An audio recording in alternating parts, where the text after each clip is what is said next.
নমস্কার সকলকে। বাইরের আকাশটা দেখুন কি সুন্দর, তাই না?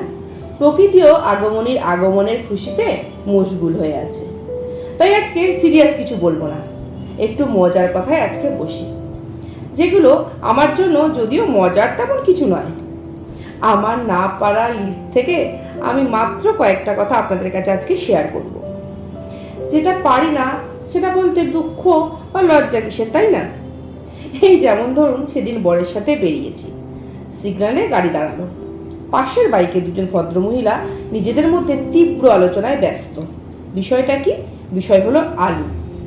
পিছনের জন সামনের জনকে বলছেন, আর বলিসনি, অত আলু খাওয়ার কি আছে বল দেখিনি, একে তো ঘাড়ে গর্দানের সমান, তার উপর সবেতেই শুধু আলুই খাচ্ছে, আরও ফুলু নিয়ে পরে কুমড়োর মতো বসে থাকবে, দেখবি কেমন লাগে। মানে একরকম আলু কেলেঙ্কারি বলতে পারেন।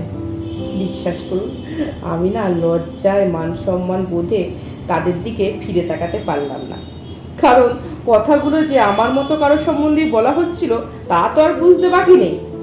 আর আমার এই না পারাটা হলো আলু। কি জ্বালা বলুন তো, আলুকে মোটে ত্যাগই করতে পারছি না।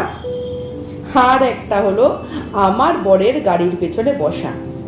আমি বসলে গাড়িটা না কেমন কেঁপে ওঠে, গাড়িটাও বুঝতে পারে কি যেন একটা চাপলো। তো যাই হোক, অনেককেই দেখি বরকে জড়িয়ে একদম বিক্রম বেতাল হয়ে ঘুরে বেড়াচ্ছে। আমি তো এটাও পারি না, বরং আমি বরের ভুঁড়িটা ধরে পিছনে বসে বরকে কন্ট্রোল করতে পারি, আর ভাবি এই বুঝি ঠুকলো কারোর সাথে রে। বিক্রম বেতাল তো দূর, সাপে নেউলে ব্যাপারটা ঘটে রোজ।